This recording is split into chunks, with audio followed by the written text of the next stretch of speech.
아. 자, 그러면은 정리 좀 해볼게요. 총 6문제인데 이게 뭐랄까 전체적으로 그렇게 어려운 문제는 없어요. 근데 조금 그래도 난이도가 좀 있다고 생각하는 거는 이제 6번 문제. 6번 문제가 난이도가 그래도 조금은 있는 거예요. 근데 6번 문제를 맞추고 다른 걸 틀린 친구도 있을 정도로 이게 6번이 또 그렇게 말도 안 되게 어렵거나 이런 거는 아닙니다. 그냥 평이한 상태에서의 문제예요. 딱 어느 정도냐면은 라이트 센과 센 사이 정도. 요 왔다 갔다 하는 정도의 수준 문제라고 보면 될 것 같아요. 자, 일단 제한 시간 안에서 놓고 봤을 때는 이제 최고점자가 5개 맞은 친구고요. 5개 맞은 친구가 총 2명이었습니다. 한 명은 5번 실수했는데 체크하자마자 그냥 바로 고쳤고요. 그 다음에 한 명은 아쉽게도 6번이 조금 오래 가기는 했습니다. 자, 그 다음에 4개 맞은 친구가 2명이었어요. 2명. 그래서 한 명은 5번, 6번, 한 명은 3번, 6번 이렇게 됐습니다. 자, 그리고 3개 맞은 친구가 몇 명? 1명, 2명, 3명. 3명이에요. 그래서 3, 4, 6과 3, 4, 6과 2, 3, 6. 그렇죠? 6번이 전체적으로 좀 많이 문제가 됐습니다. 자, 그 다음에 2개 맞은 친구가 2명. 이렇게 됐고요. 뭐 일단은 뭐 이렇게만 써놓을게요. 그 다음에 1개 맞았던 친구가 처음에 2명이었어요. 이렇게 됐습니다. 자, 그러면 최종적으로는 어떻게 됐냐? 6개 다 맞은 친구가 최종적으로는 2명이 됐습니다. 2명. 그래서 한 명은 이제 5번 맨 처음에 틀렸던 거 고쳐서 맞은 친구 한 명하고, 그 다음에 저기 3번, 6번 틀렸던 친구가 고쳐서 다 맞았어요. 그 다음에 5개 맞은 친구가 1명, 2명, 2명이네요. 그래서 맨 처음에 6번을 좀 어려워했었던 친구가 6번이 그대로 남았고요. 그 다음에 또 한 명, 5번, 6번 틀렸던 친구 중에서 5번 하나 고쳐가지고 6번 남은 친구도 한 명이 또 있었습니다. 6번이 조금 많이, 그나마 어려워요. 그나마. 자, 그 다음에 4개 맞은 친구가 몇 명이지? 1명. 1명? 1명? 3개. 자, 4개 맞은 친구가 3, 4, 6 중에서 4번 고쳐서 맞은 3, 6 틀린 친구예요. 1명 나왔고요. 3개 맞은 친구가 조금 많네요. 1명, 2명, 3명, 4명. 4명이 됐어요. 그 다음에 아니네. 하나, 둘, 셋, 5명이네. 5명. 제일 많았어요. 그 다음에 아쉽게도 2개 맞은 친구가 1명 나왔었고요. 자, 1번 틀린 친구가 1명이고요. 그 다음에 2번 틀린 친구가 최종적으로 2번 틀린 친구가 3명.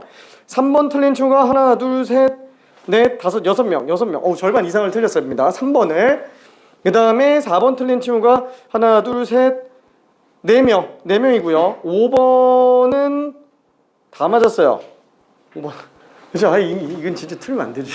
그죠? 진짜 5번은 맞으라고 낸 거니까. 그쵸? 다 맞았어. 그 다음에 6번이 1명, 2명, 3명, 4명, 5, 6, 7, 8, 8명. 3명 맞았어요. 3명. 6번이 3명. 자, 아무튼 그러면은 차근차근 한번 좀 볼게요. 1번부터 좀 봅시다.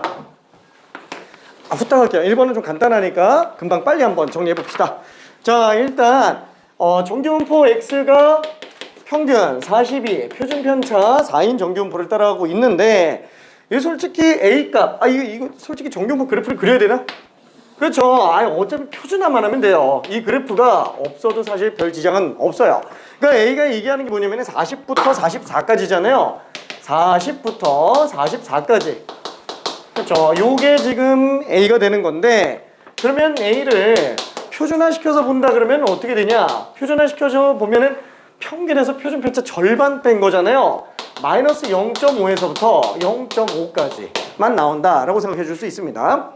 자, 그 다음에 B는 지금 42부터 46까지죠. 그럼 42가 여기 있고 46이 여기 있고, 그쵸? 얼핏 봐도 이거 A보다 작을 것 같은데, 그쵸? 이 부분 똑같이 4구간이기는 하지만 분명히 차이가 납니다. 그래서 얘는 Z값으로 따지면은 Z가 0부터 1까지 라고 볼 수 있어요. 괜찮죠? 좌우대칭 구간이 훨씬 더 큽니다. 그죠? 좌우대칭 구간 구간의 길이가 다 똑같아서 그래요. A, B가. 그 다음에 C가 얘기하는 건 뭐냐? C는 x가 46 이상이죠. 아, 이거 아무리 봐도 제일 조그마할 것 같아요. 그렇죠? 얘는 c가 z가 1보다 커나 틀 때다. 그렇죠? 근데 이게 z가 1일 때가 0.3413. 그래서 일단 요 값이 0.1915의 2배 0.3830이 되겠고요. 그 다음에 요게 0.3413. 그 다음에 마지막 c는 0.5에서 뺀 거니까 0.1587. 그렇죠? 아무리 봐도 5번이 답이 맞습니다. 그렇죠? 괜찮지? 오케이. 자, 그 다음에 2번도 잠깐만 한 번만 좀 볼게요. 2번은 몇 명 안 틀리기는 했는데 그래도 좀 헷갈릴 수 있으니까. 자, 지금 A 과목에서 놓고 봤을 때 A 과목이 평균이 지금 68점이에요. 그 다음에 표준 편차가 지금 4점이에요. 근데 지금 받은 점수가 몇 점이냐면은 76점이에요. 그러니까 이런 평균 표준 편차에 관련된 정규분포 곡선에서 놓고 본다면 68점이 평균인 상태인데 내가 76점을 받았어요. 그쵸? 76점. 이거 X, 그래, 얘를 A 과목이라고 칩시다. A 과목의 입장에서 본다면 Z로 표준화 시켰을 때는 Z값 0이죠. 얘는 편차 8인데 표준 편차 4로 하니까 2죠. 이게 지금 표준 정규분포 값이 안 나와 있기는 하지만 얘가 0부터 2까지는 0.477이에요. 그럼 여기가 0.028이에요. 76점이면 상위 2.28% 안에 들어요. 그러니까 1등급이에요, 1등급. 괜찮나요? 1등급 맞은 거야. 잘 봤죠? 그죠? Z가 크면 클수록 백분율이 높아지는 겁니다. 그죠? 백분율이 높아지는 거. 자, 그 다음에 마찬가지로 B 과목이라고 한다면 평균이 지금 66점. 그 다음에 받은 점수가 75점. 그 다음에 표준 편차가 지금 6점으로 나오고 있네요. 그럼 얘 같은 경우에는 사실 뭐 그냥 Z만 구하면 되기 때문에 그래프는 필요 없는데 지금 아직 좀 헷갈릴 수 있으니까 가시적으로 보려고 그냥 다 그리고 있는 거예요. 자, 그러면 얘는 지금 75점이야. 75점. 그쵸? 자, 그럼 얘가 B 점수에 관련된 건데 Z로 본다면 얘는 평균이니까 표준 Z값이 빵. 얘는 편차가 지금 9죠. 평균에서 9점 차이가 나요. 평균은 표준 편차의 몇 배수예요? 1.5배수예요. 1.5배수. 이게 1.5배수가 넓이가 지금 얘 안 나와 있지만 0.4332로 나와요. 그러니까 한마디로 얘는 상위 0.0668. 상위 6.68%예요. 이 친구. 지금 받은 점수가. 그쵸? 2등급. 괜찮죠? 얘 1등급 맞았고요. 이 2등급 맞았어요. 이 Z값이 2면은 1등급입니다. 1.5면은 2등급이고요. 괜찮죠? 이건 넓이가 정확하게 나와야 되지만 그냥 아니까 그냥 써놓은 것 뿐이에요. 우리가 그걸 알아야 돼요? 아니, Z값만 크면 되는 거예요. Z값만 크면은 상대적으로 높은 겁니다. 괜찮죠? 자, 마지막 C 과목도 한 번만 볼게요. C 과목은 지금 평균이 몇 점? 71점. 그 다음에 표준 편차 2점. 받은 점수 76점. 그쵸? 점수상으로는 제일 높기는 해요. 근데 평균이 높은데? 잠깐만, 근데 편차가 엄청 작아요. 그죠? 표준 편차가. 지금 얘는 전체 평균 71점이라서 평균과는 5점 차이밖에는 안 나요. 그쵸? 근데 Z값이 얼마예요? 2.5 나와요. 이거 엄청 큰 거예요. 괜찮죠? 얘는 모르겠어. 안 외워졌어. 아무튼 0.498 뭐 얼마인가 그런데 미안해. 얘는 상위 1% 안에 들어요. 상위 1% 안에. 엄청 잘 본 거예요. 괜찮죠? 전교 1등 나올 수도 있어요. 이 정도면은. 자, 아무튼 좀 그래요. 그러면 야, 편차가 이 정도로 작다? 우리 일반적으로 시험 보면은 내신 보면은 표준 편차 얼마 나올 것 같아요? 모의고사 이런 거 보면은 한 자릿수 안 나와요. 두 자릿수 나와요. 표준 편차 막 20점 아니면 15점 뭐 이렇게 왔다 갔다 합니다. 이렇게 왔다 갔다 해요. 그래서 보통 대부분 시험들이 다 그래요. 일반적으로 여기가 되게 조그맣게 나온 거예요. 조그맣게 나온 거 몰린 상태라고 생각해 주면 됩니다. 자, 어쨌거나 지금 2번까지 봤고요. 3번 한 번만 볼게요. 그나마 조금 많이 틀린 거 3번. 자, 얘는 어느 고등학교 3학년 학생의 수학 과목 학기말 점수는 평균이 72점. 그 다음에 표준 편차가 8점인 정규분포를 따른대요. 화이팅! 미안. 화이팅. 힘내라고. 자, 그러면은 얘는 학생 점수를 X라고 한번 적어봅시다. 자, 정규분포를 따르죠. 평균이 72점. 그 다음에 표준 편차가 지금 3점, 8점이구나.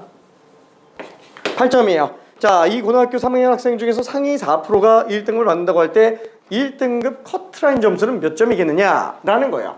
아, 그러면 지금 이 상태에서 평균이 72점이고 표준 편차가 8점으로 나왔어요. 자, 그러면은 상위 몇 %까지? 상위 4%까지 0.04. 딱 이때 나오는 이 X 점수가 지금 1등급 커트라인 점수일 거라는 거예요. 괜찮죠? 자, 그러면은 지금 Z값이 나와 있어요. 뭐라고 나와 있죠? 단 하면서 나와 있는 게, 그러니까 이런 식으로 Z값이 딱 하나로 나와 있으면은 솔직히 고민의 여지가 없어요. 얘밖에 쓸 게 없어요. 그죠? 무조건 1.75예요. 그러니까 이게 만약에 내신 준비하는 친구들 같은 경우에는 만약에 기말고사 어렵게 만들잖아요. 어떻게 만드는지 혹시 알아요? 얘 정규분포 표 이렇게 짤막짤막한 게 주는 게 아니고 그냥 한 장짜리 정규분포 표를 줘요. 알아서 찾으라고. 똑같은 문제인데 그렇게 내줬을 때 평균이 내려가요.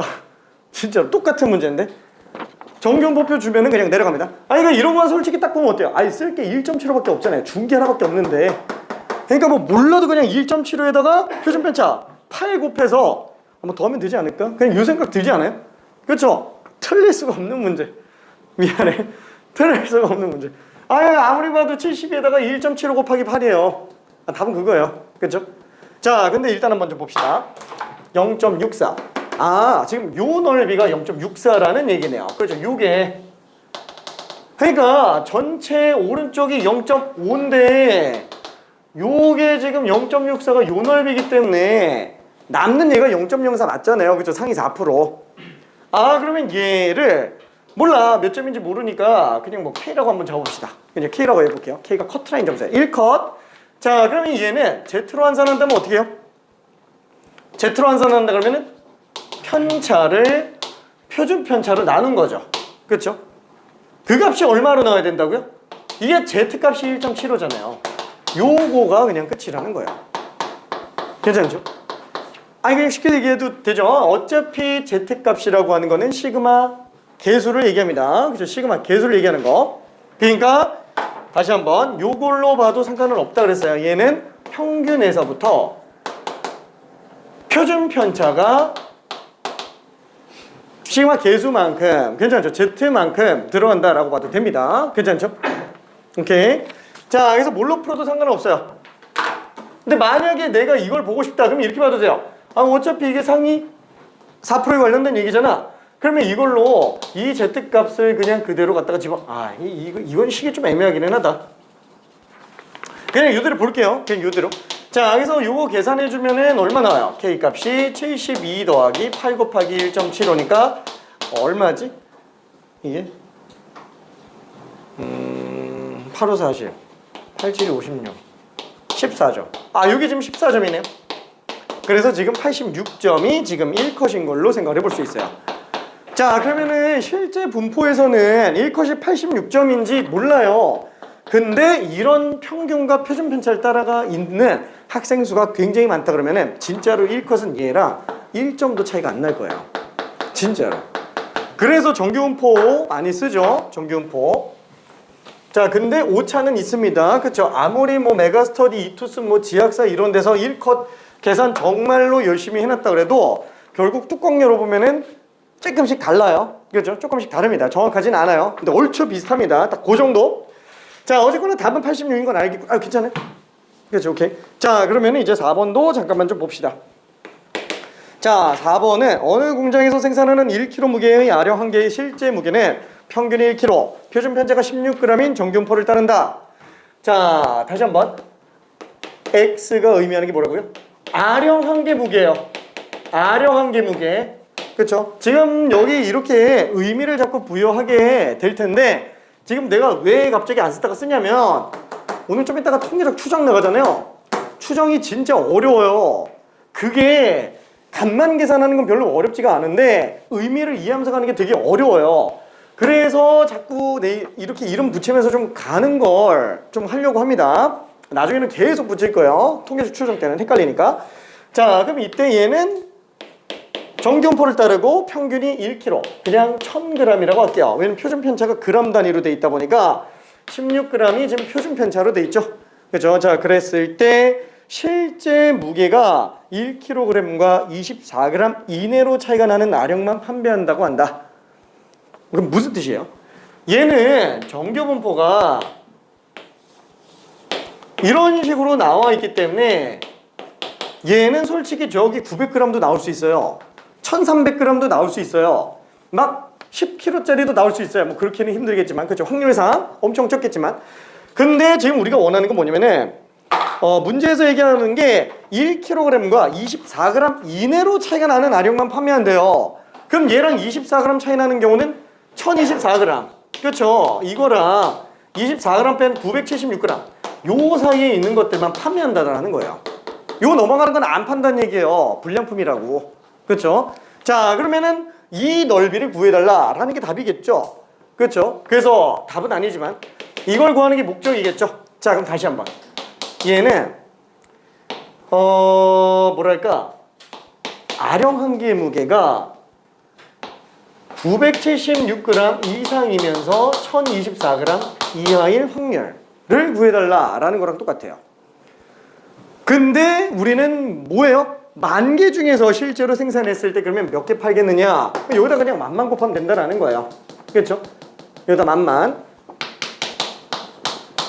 그렇죠? 왜냐면은 확률은 전체 경우의 수분에 해당하는 경우 수잖아요.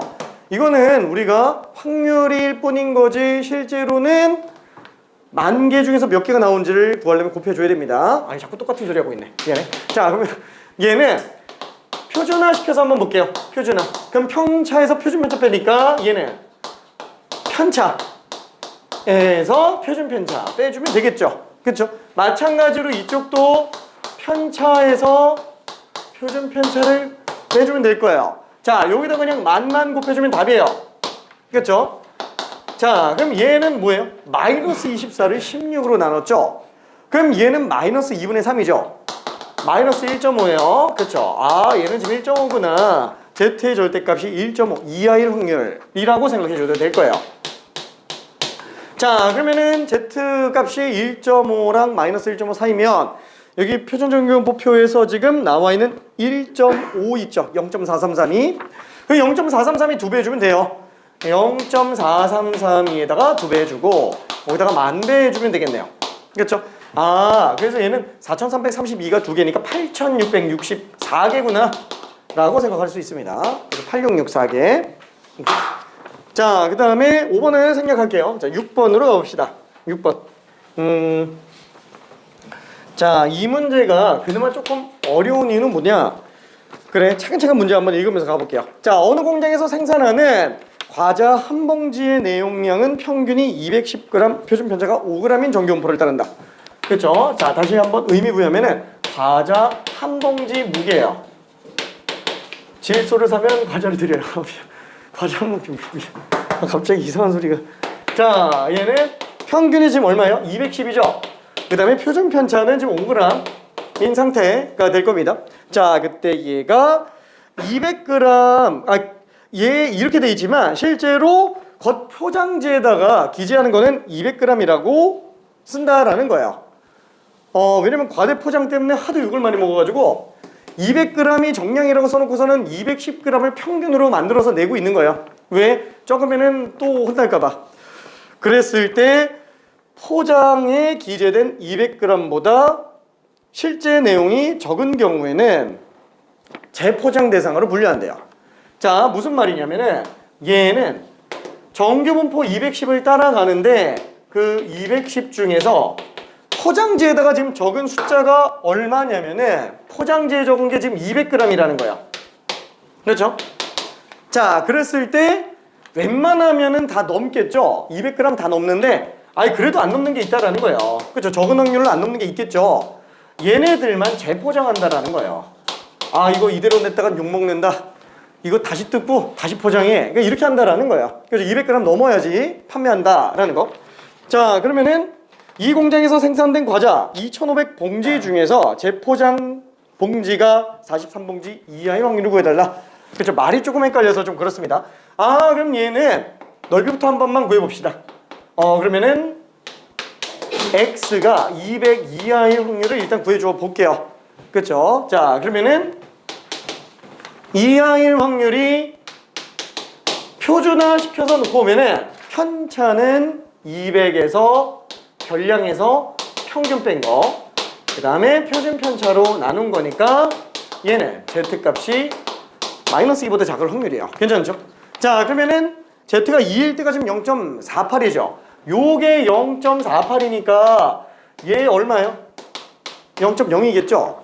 그쵸? 아, 얘는 그러면은 2%의 확률로 재포장 대상이 되는구나. 그쵸? 2%의 확률로.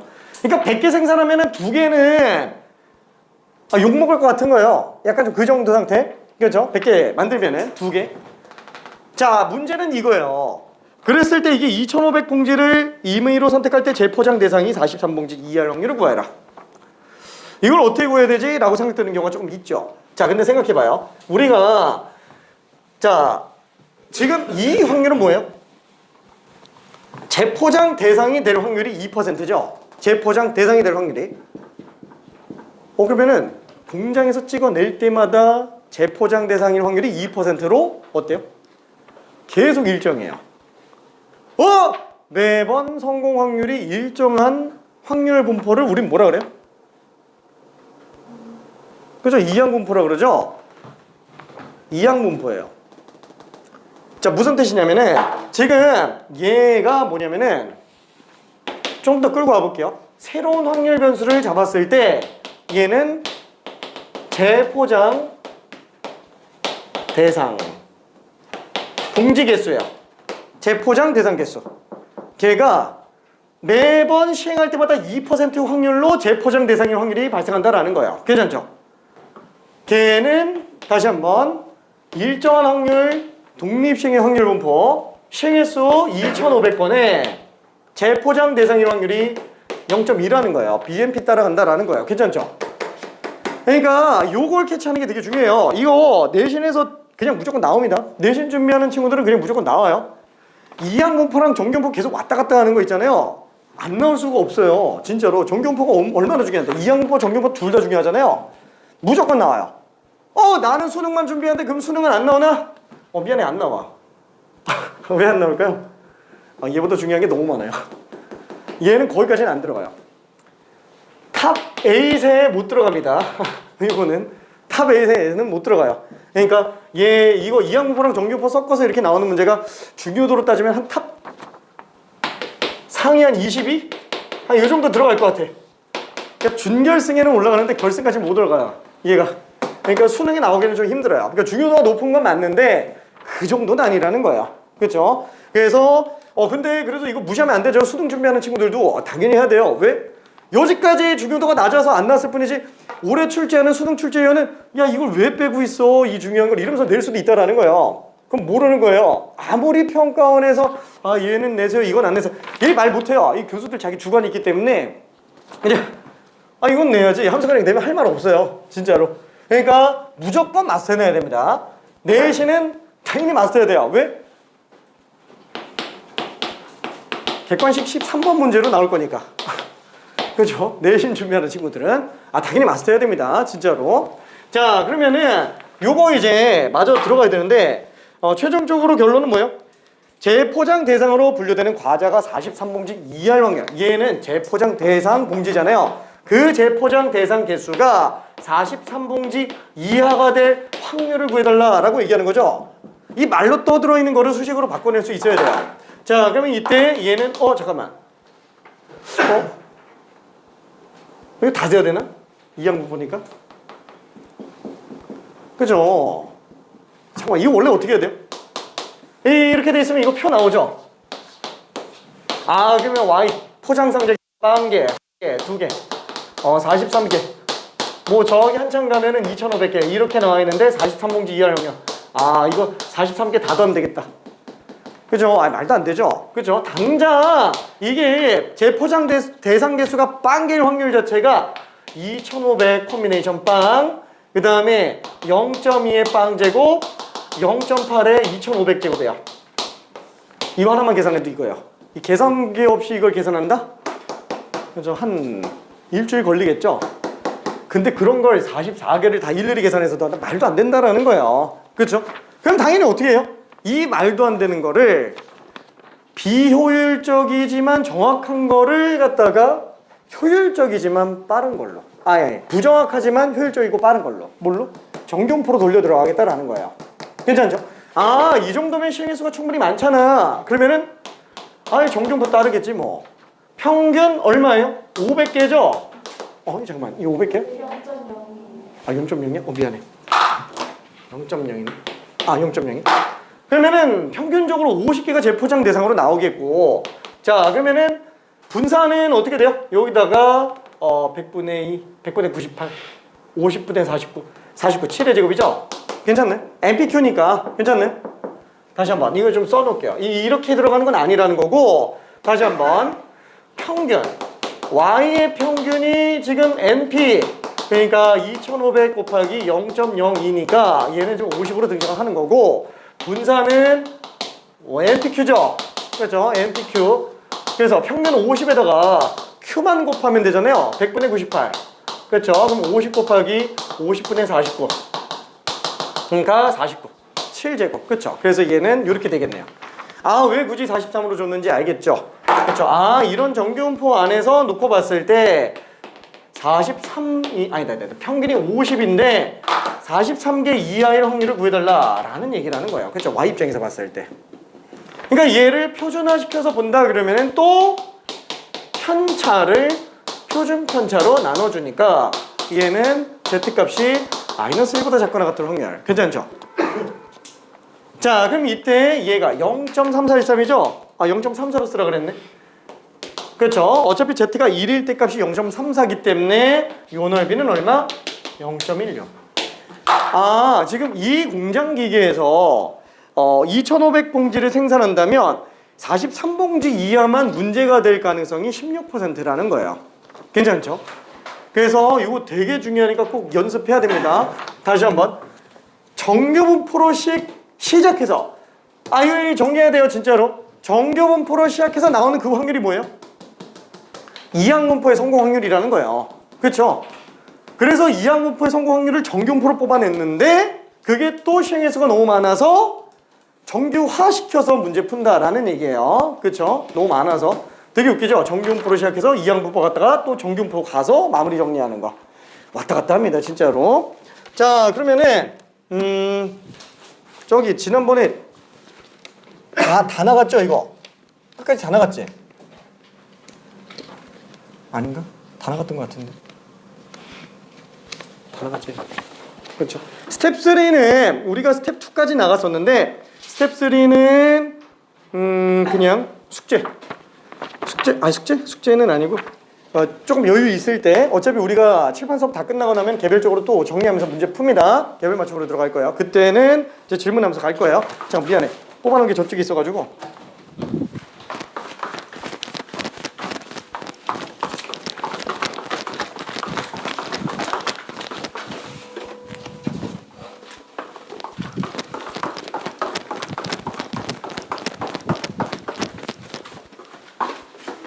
같아.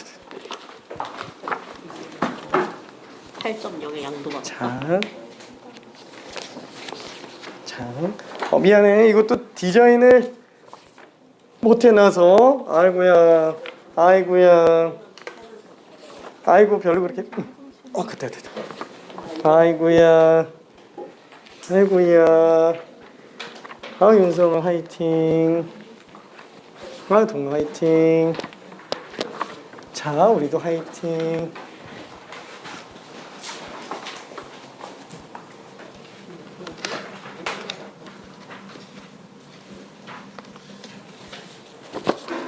자, 그러면은 통계적 추정으로 들어가는데 여기 설명할 게 진짜 굉장합니다. 진짜로. 정말 끔찍해서 내가 웬만하면 여기다가 개념 잘 안 써놓는데 개념 위에다가 여기다 써놨으니까 필요하면 잠깐 한번 확인해 보는 것도 괜찮아요. 저건 정리만 해놓은 거기 때문에 저것만 봐가지고 뭔 소리인지 몰라요. 저것만 봐가지고는. 자, 그러면은 천천히 한번 좀 나가볼게요. 일부러 통계적 추정은 문제가 쉬운 거 안 거르고 그냥 다 집어넣었어요. 쉬운 거. 왜냐면 워낙에 복잡하고 헷갈리다 보니까 얘는 쉬운 것만 많이 풀어도 돼요. 진짜로.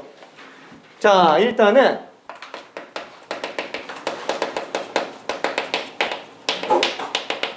통계적 추정이라고 하는 것 자체가 단계상으로 나타내면 두 가지로 나타날 수 있어요. 첫 번째는 뭐냐면은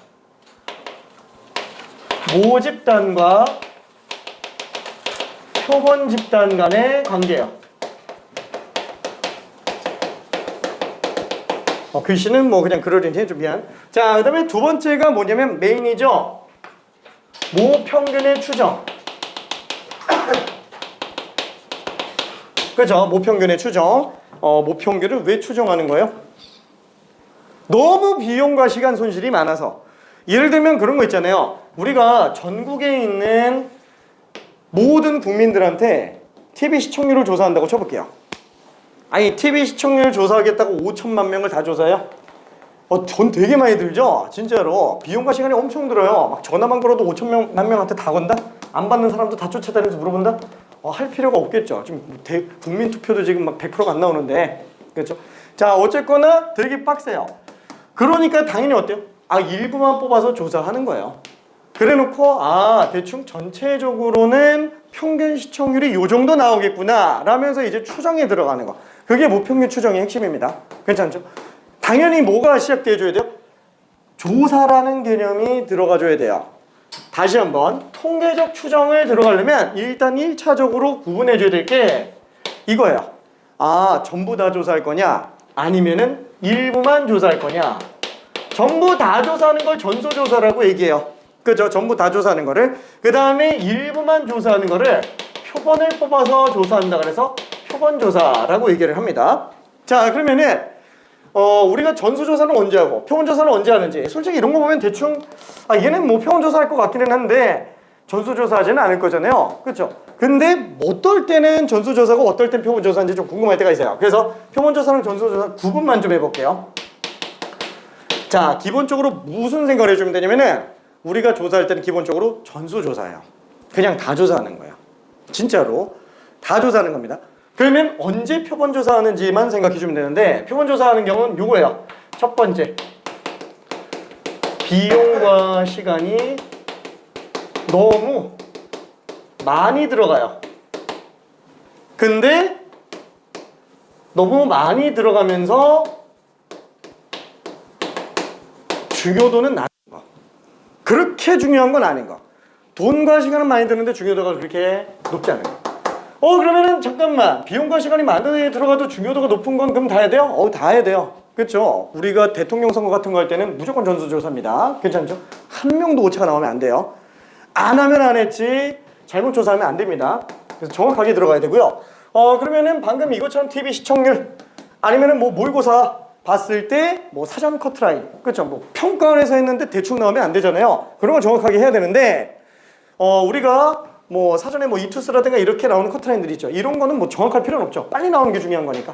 그렇죠? 그래서 비용과 시간이 좀 적게 들어가는 게 목적이에요. 그 다음에 두 번째는 뭐냐면은 전수조사 시 목적 달성이 안 되는 거예요. 목적 달성이 불가능한 경우도 표본조사를 합니다. 딱 이 두 가지 케이스 외에는 안 해요.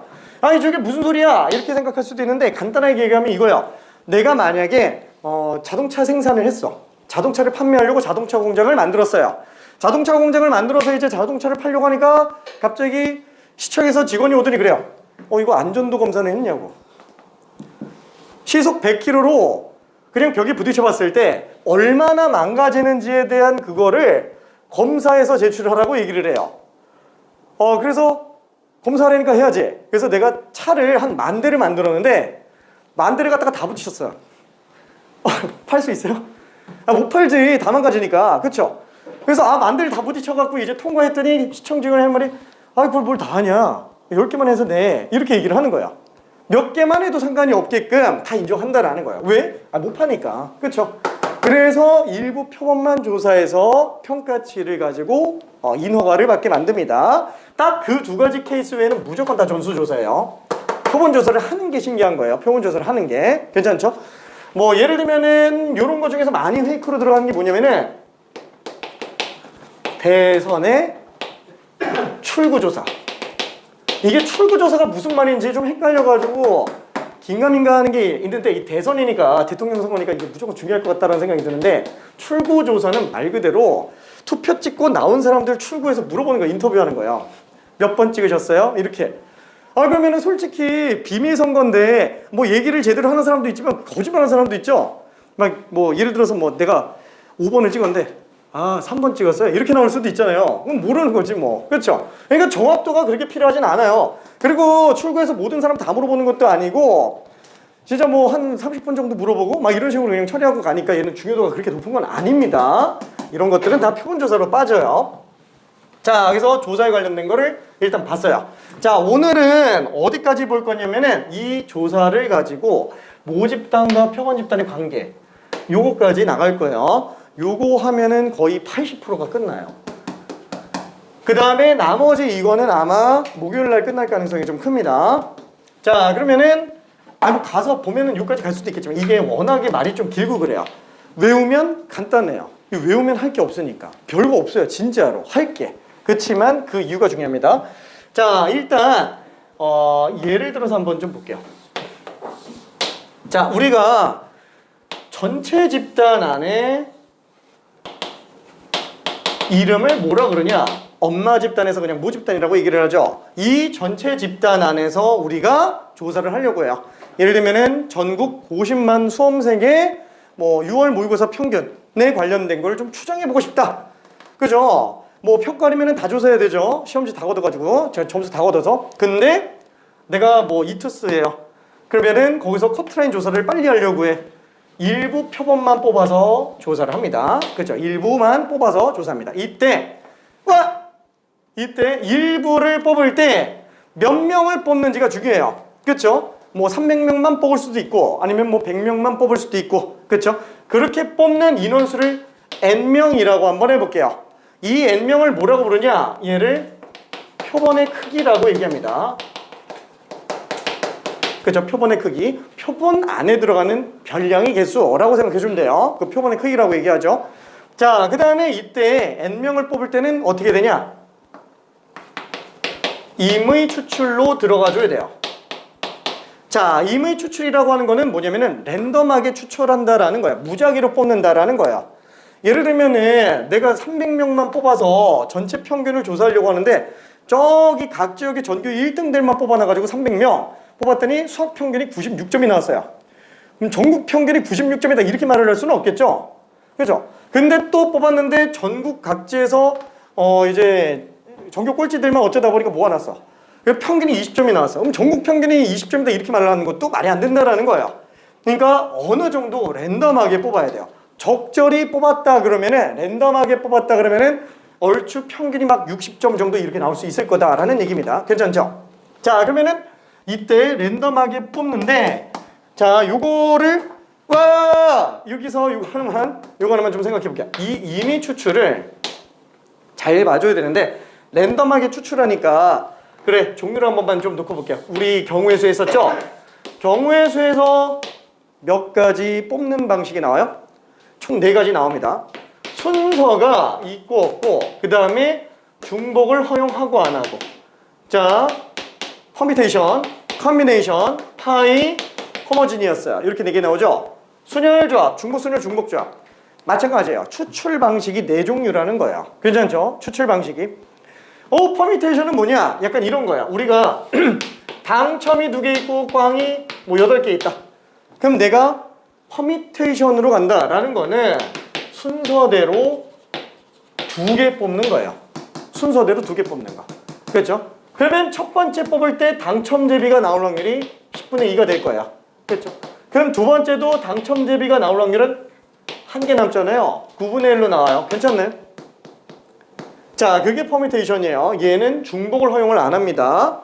이걸 뭐라고 얘기하냐? 이런 거를 비보건 추출이라고 얘기해요. 보관하지 않고 추출하는 방식이다 라고 해서 비보건 추출이라고 얘기를 합니다. 자, 근데 이번에는 똑같이 2개를 뽑는데 순서대로 2개 뽑는데 중복을 허용해요. 중복을 허용한다라는 건 무슨 뜻이냐면은 하나 뽑아서 당점이군 해놓고 다시 집어넣어 놓는 거예요. 괜찮죠? 복원 추출이라고 얘기합니다. 이런 거를 복원 추출. 그래서 얘는 10분의 2 곱하기 10분의 2가 돼요. 둘 다 당첨 제곱이 나올 확률이. 괜찮죠? 자, 그러면은 컨비네이션은 어떻게 들어가냐? 얘는 순서 없이 두 개 뽑는 거야. 한 번에 뽑는 거야. 한 번에.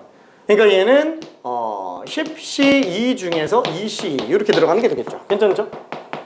요런 거는 뭐 그냥 임의 추출인데 그냥 추출이에요. 그냥 순서 없이 추출. 딱히 언급이 없기는 합니다. 그냥 한 번에 뽑는 거. 그냥 추출. 그렇죠? 중복조합으로 추출은 안 해요. 왜냐면은 복원, 똑같은 상태를 그대로 만들기 위해서는 한번 뽑고 넣어줘야 되는데 중복조합으로 뽑기에는 이건 좀 무리가 있습니다. 그래서 추출 방식은 넓게 보면은 4개지만 우리가 실제 쓰는 건 3가지다 이렇게 생각해주면 될 거야. 근데 우리가 일반적으로 쓸 때 임의 추출은 솔직히 말해서 얘에 좀 더 가까워요. 임의 추출은. 근데 일단은 넘겨요. 왜? 이 3가지 중에서 요 3가지 중에서 임의 추출은 보통 뭘로 해석을 하냐면 아무런 말이 없으면은 이 임의 추출은 복원 추출로 봅니다. 복원 추출로 해석해요. 이거 생각보다 많이 헷갈려 합니다. 이 복원 추출로 해석해야 돼요. 왜 복원 추출로 해석해야 되냐면은 솔직히 생각해봐요. 내가 50만 명이 있는데 이 중에서 랜덤하게 300명을 뽑는다고 친다면 아니 뭐 한 명 뽑고 집어넣어서 다시 한 명 뽑고 이렇게 300번을 하는 거랑 그냥 300명을 순서대로 나열하는 거랑 아니면 300명을 한 번에 뽑는 거랑 50만 명에서 뽑는 거예요. 별 차이가 있어요? 차이는 있겠지만 큰 차이 있어요? 없어요. 진짜로 되게 미약한 차이밖에 안 나요. 그래서 어때요? 어차피 통계는 정확한 학문이 아니죠. 그죠? 최대한 효율적으로 가는 거예요. 그러면 왜 복원 추출로 보느냐? 복원 추출로 보면은 중복순열이라서 독립시행이라서 괜찮나요? 뽑을 때마다 맨날 똑같잖아요. 매번 상황이 똑같잖아요. 그래서 복원 추출로 갑니다. 해석하기 쉽게끔 하기 위해서. 괜찮죠? 자, 그러면은 복원 추출로 가는데 자, 이때 하나씩 뽑아요. 그러면 내가 첫 번째 뽑은 X1이 있겠고 두 번째 뽑은 X2가 있겠고 세 번째 뽑은 X3가 있겠고 XN까지가 있겠죠. 괜찮죠? 자, 이게 내가 실제로 뽑아낸 표본 안에 들어가 있는 별량이에요. 그렇죠? 여기서 주의할 점은 얘네들끼리 순서만 바뀌어도 다른 표본입니다. 괜찮나요? 순서만 바뀌어도 다른 표본이에요. 왜? 복원 추출이면은 중복순열이기 때문에 그래요. 중복순열이고 그 다음에 독립시행 때문에 중복순열로 가는 거고요. 괜찮죠? 중복순열이기 때문에 순서만 바뀌어도 다른 표본으로 봅니다. 이건 좀 이따가 예시를 볼 거예요. 자, 그러면 이때 얘의 N개잖아요. 얘도 나름 집단의 정보이기 때문에 이 내가 뽑아낸 하나의 표본에 대한 평균 분산 표준 편차도 뽑을 수 있어요. 괜찮죠? 자, 그렇게 뽑아낸 평균을 뭐라 그러냐? X바라는 기호를 써서 들어가죠. X바. 얘 여기다가 나는 2를 쓸 거예요. 실제로 현행 교육과정상에서는 얘를 스몰 X바 이렇게 많이 씁니다. 현행 교육과정상에서는. 근데 나는 X바, 라지 X바 1이라고 그냥 써요. 왜냐면 이따가 좀 설명할 거랑 연계돼 있어서 그래요. 자, 얘를 뭐라 그러냐? 얘가 내가 실제로 뽑아낸 표본의 평균이에요. 그죠? 표본 평균. 자, 그럼 이 표본 평균은 어떻게 구해요? 이 표본 평균은 싹 다 더해서 그냥 N으로 나누겠죠? 괜찮죠? 다시 한번 싹 다 더해요. 그렇죠? N으로 나누는 게 평균이 됩니다. 표본 평균. 자, 그러면 당연히 얘도 N개니까 당연히 분산 표준 편차 다 구할 수 있어요. 이때 분산은 보통 기호를 뭘로 쓰냐? S제곱이라고 씁니다. 시그마라고 안 써요. S로 씁니다. 자, 얘를 뭐라고 불러요? 내가 뽑은 표본에 관련된 분산이기 때문에 표본 분산이라고 얘기합니다. 자, 근데 이 표본 분산은 어떻게 구하냐? 당연히 편차 제곱 평균으로 가겠죠. 그러면 X1의 편차는 X1 빼기 X바1. 그렇죠? 자, 그러면은 편차 제곱의 평균이니까 편차 제곱들만 싹 다 더해요. 그렇죠? 자, 그거를 뭘로 나눠요? 전체 도수인 원래 n으로 나누죠. 그렇죠? 근데 얘를 n으로 안 나눠요. n-1로 나눕니다. 이거 n-1로 나눠요. 왜? 왜라고 얘기하면은 이게 할 말이 이거밖에 없어요. 이유는 그래야 모분산하고 좀 더 비슷해서. 이건 나중에 얘기할게요. 이거는 추정할 때 얘기해야 됩니다. 지금 요 n 대신에 n-1을 왜 n-1로 나누는지 이거 그냥 지금은 의심 갖지 마요. 그냥 받아들여야 돼요. 이거 어쩔 수가 없어요. 왜? 수학적으로 안 맞아요. 수학적으로. 안 맞는데 왜 n-1로 나누냐? 그걸 알려면 추정 끝까지 다 가야 돼요. 근데 문제는 이게 시작 부분에 나와요. 요 언급이 우리 확통 교과서 8종 있잖아요. 8종에 다 나와 있어요. 모든 교과서에. 얘를 n-1로 나누고 있어요. 근데 이유가 안 나와요. 그냥 딱 한 줄만 써놓고 끝나요. 근데 모든 8종 교과서에 다 나와 있다는 거는 수능에 내도 아무도 할 말이 없다라는 거예요. 진짜로. 그러니까 결과적으로 우리는 이걸 무조건 마스터해놔야 됩니다. 그러면 수능에 나온 적 있어요? 아직 한 번도 없어요. 한 번도 없는데 사설에서 되게 많이 나와요. 왜? 이게 끝이니까. 통계는 되게 진입장벽은 높은데 끝이 얼마 안 돼요. 그래서 여기까지는 그냥 들어가줘야 됩니다. 지금 당장 오늘 문제 푸는 데는 얘 몰라도 크게 지장은 없기는 합니다. 근데 좀 이따가 설명할 거예요. 자, 그럼 마지막 표본 표준 편차.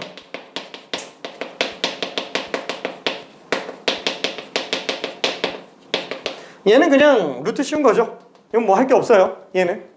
자, 그때 이 모집단이 있어요. 이 모집단은 당연히 전체 평균과 분산, 표준 편차가 다 나올 겁니다. 얘가 평균이죠. 이걸 우린 뭐라 그래요? 모집단의 평균이라서 모평균이라고 합니다. M이라고 쓸게요. 모평균. 자, 그 다음에 분산. 얘는 시그마 제곱으로 나타내죠. 자, 요거를 뭐라 그래요? 모분산. 미안해. 왜 이렇게 작아졌냐? 이쪽은 엄청 크게 썼는데. 미안. 자, 그 다음에 마지막 시그마 X. 얘는 시그마죠. 자, 요거를 모집단의 표준 편차라 그래서 모표준 편차라고 합니다. 그렇죠?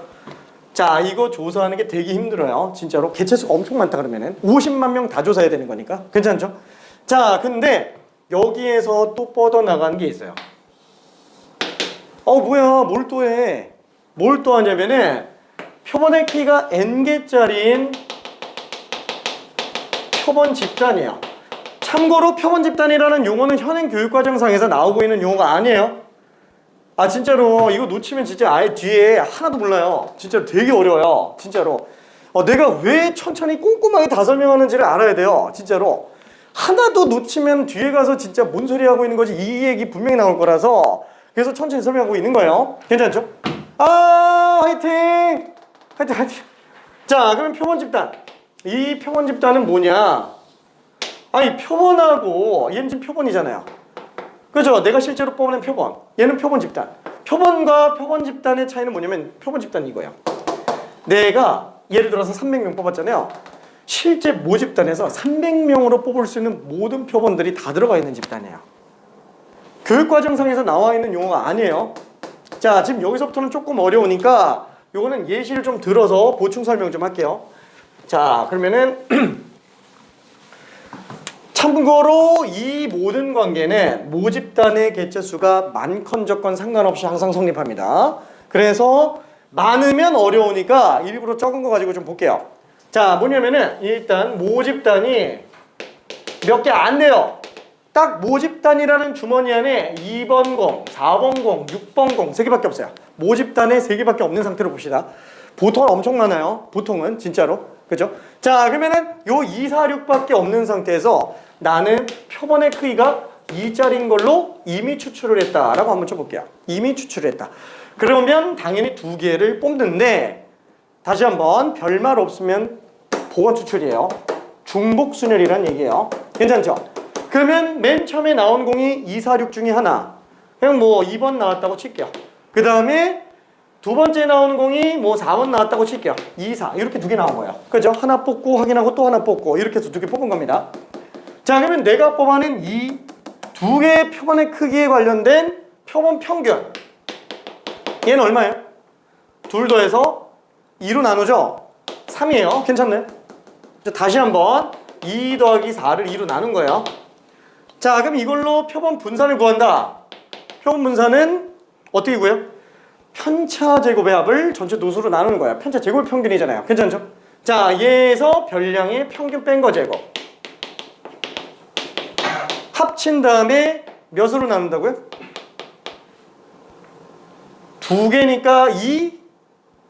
아니, 2-1로 나눕니다. 괜찮죠? n-1로 나눈다는 거예요. 표본 100개 뽑으면 99로 나눠야 돼요. 괜찮죠? 그거 언젠가 나옵니다. 진짜로 수능 때. 그게 올해일 수도 있어요. 진짜로 올해일 수도 있습니다. 사서 재수생들은 이거 다 연습해요. 재수생들은. 왜? 갈 데가 거기까지밖에 없으니까. 종종 나와요. 사설에서는. 자, 아무튼 요거 볼 수 있고요. 자, 그러면 답이 얼마야 돼요? 1 더하기 1을 1로 나눴으니까 2가 되겠네.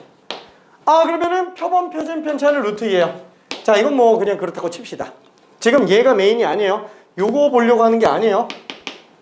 얘는 연습 삼아서 본 거예요. 이게 메인이 아니기 때문에 그래요. 어차피 메인은 얘랑 얘 사이의 관계예요. 얘랑 얘 사이의 관계. 이건 그냥 표본 얘기하는 거예요. 그렇죠? 모집단과 표본 집단 간의 관계, 이게 제일 중요합니다. 그렇죠? 그게 90%예요. 얘는 전체에서 중요도로 놓고 보면 10%도 안 돼요. 그 10% 중에서 얘는 그 안에 10%예요. 한마디로 전체에서 얘 중요도는 1%도 안 된다는 얘기예요. 근데 왜 노란색으로 치면서 이걸 강조하느냐? 이게 나오면은 10중 8구 틀릴 거라서 그래요. 진짜로. 그래서 얘기를 하는 거예요. 오케이. 자, 그러면은 요거 한번 좀 정리해 봅시다. 이건 좀 그래 냅둘게. 자, 그럼 얘에서 내가 표본의 크기가 2짜리로 뽑은 모든 표본 집단. 자, 그 표본 집단은 어떻게 생겼을까요? 다시 한번 나올 수 있는 모든 표본이 다 나온다고 얘기했죠? 그래서 될 수 있는 경우를 놓고 보면은 2, 2 똑같은 거 또 나올 수 있다 그랬어요. 중복순열이니까. 그쵸? 2,4 2,6 4,4 4,2 4,4 4,6 6,2 6,4 6,6 표본 몇 개 나와요? 모집단 3개짜리에서 표본의 크기가 2짜리로 뽑으면은 3의 제곱 9개 나와요. 중복순열 개수로 나와요. 괜찮죠? 오케이. 자, 예를 들어서 한번 볼게요. 모집단이 10,000개 있다고 칠게요. 표본의 크기가 2짜리로 뽑으면은 표본 집단은 전체 몇 개의 표본을 가지고 있을까요? 이 10,000의 제곱이라서 1억 개 나와요. 괜찮나요? 1억 개. 이 표본의 크기 3개로 하면은 1쪽에 나와요. 10,000개도 많아서 죽겠는데 표본 3개 뽑았다고 1쪽에 나온다는 거예요. 이게 셀 수 있는 거예요? 절대 못 셉니다. 진짜로. 표본 집단은 조사할 생각하면 안 돼요. 그러니까 얘는 몇 개 안 되니까 3개밖에 안 되는 거를 표본의 크기 2개로 뽑았으니까 그나마 몇 개 안 돼서 우리가 확인 가능한 거야. 그렇죠? 아까도 얘기했지만 모집단과 표본 집단의 크기는 모집단의 개체수와 표본의 크기랑 관계없이 항상 성립하는 애기 때문에 그래요. 오케이? 자, 그러면 일단 얘는 좀 냅두고 이쪽에서 봅시다. 와, 그랬더니 여기 지금 표본이 총 9개잖아요. 모든 표본이 다 들어가 있는 집단이라고 얘기했잖아요. 근데 문제는 뭐예요? 얘도 별량이 2개. 얘도 별량 2개. 별량 2개. 당연할 수밖에 없어요. 표본의 크기를 1로 뽑는 사람이 어디 있어요? 그죠? 표본의 크기 1개 뽑는 사람은 없어요. 표본 조사할 때. 최소 2개 이상이에요. 그럼 최소 2개 이상이면 당연히 모든 표본들은 개체수가 2개 이상이기 때문에 집단의 정보예요. 그럼 얘가 무슨 값인지 당연히 대표값 설정해야 돼요. 이 표본의 대표값. 그렇죠? 이 표본의 대표값. 각각의 표본들의 대표값을 뽑아야 되는데 우리 대표값 뭐밖에 안 쓴다 그랬죠? 평균밖에 안 써요. 그렇죠? 그래서 이 표본을 대표할 수 있는 평균 2. 얘는 4, 얘는 4, 얘는 3, 얘 4, 5, 4, 5, 6 이렇게 돼요. 괜찮죠? 그러다 보니까 어쩔 수 없이 이 표본에 관련된 평균, 이 표본 평균이 표본 집단에선 변수로 사용돼요. 괜찮나요? 자, 얘는 표본을 X를 아니다. 표본이 아니다. 모집단의 확률 변수를 X라고 적으면은 얘는 X가 이렇게 표로 나오겠죠? 2, 4, 6. 그쵸? 뭐 일단은 다 나올 확률이 똑같다고 쳐서 3분의 1, 3분의 1, 3분의 1이라고 쳐봅시다. 괜찮죠? 자, 그럼 여기서는 문제가 뭐예요? 이렇게 나오는 표본 평균이 변수로 등장을 한다라는 거예요. 그렇죠? 표본 평균이 변수로 등장을 합니다. 나올 수 있는 게 2, 3, 4, 5, 6 이렇게 다 나오죠? 2, 3, 4, 5, 6 이렇게까지. 그렇죠? 그때 확률. 자, 그러면은 지금 표본 평균이 2가 될 확률은 얼마예요? 뭐 3분의 1 곱하기 3분의 1이죠. 하나밖에 없으니까 9분의 1로 나옵니다. 괜찮죠? 그러면은 3이 될 확률은 3분의 1 곱하기 3분의 1인데 2개예요. 9분의 2죠. 똑같이 9분의 3, 9분의 2, 9분의 1로 나오게 될 거야. 괜찮죠? 이게 표본 집단에 관련된 내용입니다. 다시 한번. 왜 내가 여기 라지 X바 1이라고 쓰냐면 이거는 내가 실제로 뽑아낸 표본 평균이잖아요. 이 표본 평균은 표본 집단 안에서 나오는 표본 평균들 중에 하나예요. 괜찮네? 그래서 라지 X바 1이라고 나는 그냥 보통 씁니다. 근데 이게 현행 교육 과정에서는 라지 X바 1이라고 안 쓰고요. 스몰 X바라고 써요. 보통은. 그러니까 같은 거라는 걸 알고 있으면 됩니다. 그러니까 여기를 뿌리로 하고 있다는 거야. 한마디로 이 X바 1은 이런 확률 분포를 따라가겠군. 내가 뽑은 표본 평균은 이런 확률 분포를 따라가겠군. 이라고 생각할 수 있다는 거야. 괜찮죠? 자, 그럼 이때 이걸 왜 했는지 한번 좀 정리해 봅시다. 자, 이때 X의 평균 구해보면은 별량의 확률 작업해서 더하죠? 이거 그냥 4 나오죠? 괜찮죠? 자, 이걸 지금 M이라고 쓰면 얘가 지금 모평균. 괜찮죠? 자, 그 다음에 여기서도 분산 한 번만 구해볼게요. 자, 분산은 편차 제곱의 평균이니까 별량 제곱 평균에서 평균 제곱 빼는 걸로 봐도 돼요. 그렇죠? 힘내야 돼. 잠깐. 얼마 안 남았어. 진짜. 요거까지 말고 잠깐 쉬었다 갈 거예요. 그렇죠. 파이팅. 자, 그러면은 얘는 편차 제곱을 한번 구해볼게요. 평균이 4니까 이게 편차 제곱이죠. 그럼 얘는 4, 0, 4 이렇게 갈 거예요. 괜찮죠? 이거 평균이니까 확률 곱해서 더하면 되겠네요. 3분의 8 나옵니다. 그렇죠? 자, 요게 뭐예요? 분산. 모집단의 분산이니까 모분산이 될 거예요. 괜찮죠? 자, 그러면 마지막 표준 편차. 얘는 루트 3분의 2루트 2. 자, 요게 지금 시그마. 얘를 다시 한번 모집단의 표준 편차, 모표준 편차라고 얘기합니다. 자, 그럼 이때 얘를 한 번만 볼게요. 자, 얘는 X바가 변수예요. 표본 평균의 평균이에요. X바 평균이에요. X바를 표본 평균이라고 그러죠. 표본 평균의 평균이에요. 자, 얘는 별량의 확률 곱해서 더하는데 어차피 별량도 4를 기준으로 좌우대칭, 확률도 9분의 3으로 좌우대칭이죠. 그럼 무조건 가운데가 평균이에요. 그렇죠? 요거는 이산확률 분포에서도 종종 쓸 수 있어요. 자, 어쨌거나 얘는 4가 나오네요. 여기서 이상한 점. 똑같아요. 모평균하고 표본평균의 평균은 무조건 똑같습니다. 괜찮네? 자, 얘를 뭐라고 불러요? 다시 한번. 표본평균의 평균이에요. 모평균과 표본평균의 평균은 반드시 똑같습니다. 자, 이때 만들어지는 2x바. 그렇죠? 자, 요 값은 항상 m으로 나온다라는 거예요. 얘를 뭐라고 부른다고요? 표본평균의 평균. 그래서 평균만 세 종류입니다.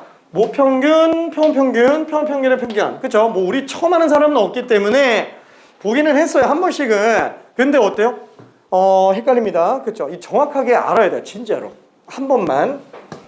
자, 그러면은 아마 이렇게 자세하게 설명하는 게 수능 끝날 때까지 이게 마지막일 거라서 그래요. 진짜로. 처음 듣는 게 아니다 보니까 완전 기초잖아요, 이거는. 그렇죠? 뭐 중간에 짤막짤막하게 설명하긴 하겠지만 처음부터 끝까지 스트레이트로 가는 건 이게 마지막이에요. 자, 그다음에 마지막은 아니고 두 번째 VX바. 그렇죠? 자, 얘는 얼마가 나오겠느냐? 똑같이 한번 볼게요. 편차 제곱의 평균. 그러면은 X바에서 4 뺀 거 제곱이죠? 그럼 얘가 4, 1, 0, 1, 4. 그렇죠? 9분의 4, 9분의 2, 0, 9분의 2, 9분의 4 괜찮죠? 9분의 4, 2, 0, 2, 4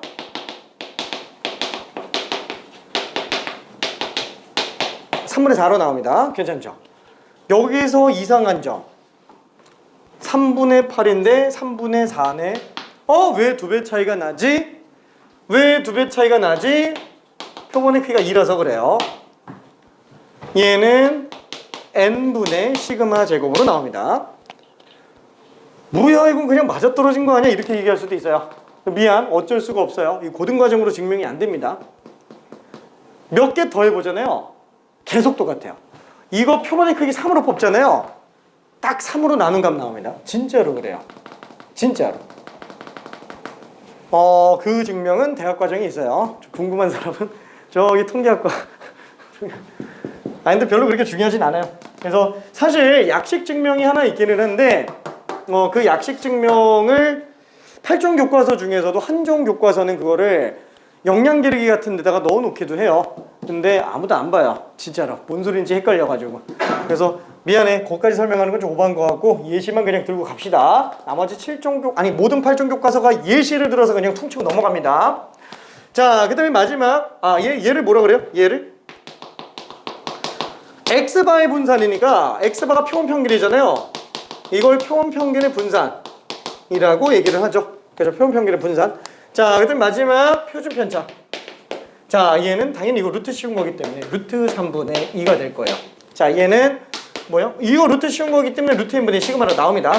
얘가 표본 평균의 표준 편차.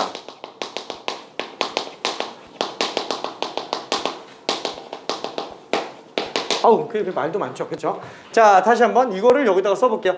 x바의 분산. 얘는 n분의 시그마 제곱이고요. 다시 한번 표본 평균의 분산이라고 부릅니다. 그 다음에 x바의 표준 편차 루트 n분의 시그마로 나오죠. 자, 이게 표본 평균의 표준 편차. 진짜 헷갈리면 안 돼요. 진짜로. 평균만 세 종류 나오고 분산만 세 종류, 표준 편차만 세 종류예요. 자, 근데 그 중에서도 얘는 쓸 일이 그렇게 많지는 않아요. 근데 알긴 알아야 돼요. 나중에 여기서 무조건 씁니다. 지금 현재는 여기가 메인이기 때문에 이 둘 사이의 관계만 알고 있어도 돼요. 그렇죠? 모평균, 모분산, 모표준 편차랑 표본 평균의 평균, 표본 평균의 분산, 표본 평균의 표준 편차. 이것만 알고 있으면 돼요. 이거 내가 길게 썼는데 최종적으로 압축시켜 놓으면 뭐냐? 그냥 EX반은 M이다. VX반은 N분의 시그마 제곱이다. 시그마 X반은 루트 N분의 시그마다. 다 줄이면 이거밖에 없어요. 진짜로. 그 당연히 어때요? 저걸 그냥 외우죠? 저거밖에 안 쓰니까. 괜찮아요? 저거면 90% 이상 문제가 다 풀려요. 이거만 외우고 있으면. 진짜로. 그럼 이거만 외우면 되는데 왜 30분 동안 떠들고 있냐? 저거 외우고 있다가 깊이 있게 문제를 하면 진짜 손 못 대요. 진짜로. 그러니까 90%는 풀리는데 만약에 변별력 문제가 여기에서 나왔다 그러면 우주 간다라는 거예요. 그렇죠? 그래서 연습해 놔야 됩니다. 출제율이 그렇게 높지는 않아요. 추정 자체가. 근데 나올 때마다 좀 엄청 틀려요. 뭔 소리인지 몰라가지고. 자, 핵심은 다시 한번 뭐라고요? 요게 제일 중요해요. 요거만 알면 반은 먹고 들어갑니다. 그렇죠? 외우는 것도 별로 어렵지 않죠. 딱 모평균과 표본 평균의 평균은 똑같다. 표본 평균의 분산은 모분산을 그냥 표본의 크기로 나눈 거랑 똑같다. 그렇죠? 그게 전부 다예요. 그때 이 관계로 예시를 들었고요. 최종적으로 정리하면 이런 모양이 나온다. 그래서 나는 보통 동그라미 3개 가지고 정리해요. 추정 같은 경우에는. 그렇죠? 이렇게 동그라미 3개 가지고. 그렇죠. 이거 나중에 설명 더 할게요. 알았어, 미안해. 일단 여기까지만 하고 잠깐만 쉬었다 갈게요. 너무 많이 떠들었지? 힘들지? 응?